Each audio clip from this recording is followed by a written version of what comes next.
કોન્સ્ટેબલની તૈયારી કરતા વિદ્યાર્થીઓએ શું કરવાનું?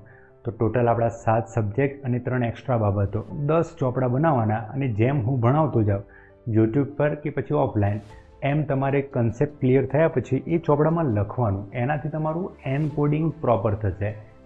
આટલાથી પૂરું નહીં થાય, તમારે પ્રોપર વાંચવું જરૂરી છે મગજમાં કોન્સોલિડેશન કરવા માટે. એના માટે હું શું કરીશ, જેમ ટૉપિક પૂરું થાય એમ મારા હાથેથી જ લખેલું યોગ્ય મટીરિયલ, બહુ વધારે પડતું એ નહીં અને ઓછું એ નહીં, એવું મટીરિયલની PDF હું તમને મોકલીશ. તો એ તમારે ટૉપિક પૂરું થયા પછી વાંચવાનું, તો કોન્સોલિડેશન થશે. થર્ડ સ્ટેપ છે રિવિઝન. જેમ આ બે થયું એમાં અમુક ઇન્ટરવલે આપણે 2, 3, 4, 5 ટૉપિક ભેગા થાય તો એનો ટેસ્ટ લઈશું.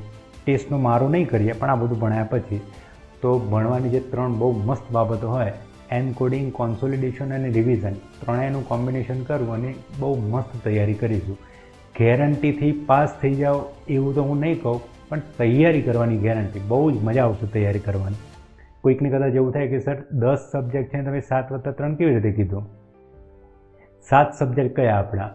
મેથ્સ, રિઝનિંગ, બંધારણ, સાયન્સ ટેકનોલોજી, જ્યોગ્રાફી, હિસ્ટ્રી અને કલ્ચર. આ 7 સબ્જેક્ટ થયા.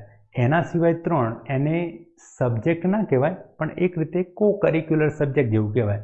પહેલું કોમ્પ્રિહેન્શન, બીજા નંબરે જીકે એટલે બધાનું કોમ્બિનેશન, અને થર્ડ કરંટ અફેર. જેટલું તમારું આ બધું સારું હોય એટલું ન્યૂઝ તમને સમજ પડવાની અને યાદ રહેવાનું. તો 10 યુનિટ થયા. અને આ એકલું પોલીસ કોન્સ્ટેબલને કામ લાગે એવું નહીં. જેટલા લોકો ગુજરાત સરકારની તૈયારી કરતા હોય એમાં અલ્ટિમેટ તો આવું બધું જ આવવાનું, તો એ દરેકને કામ લાગશે.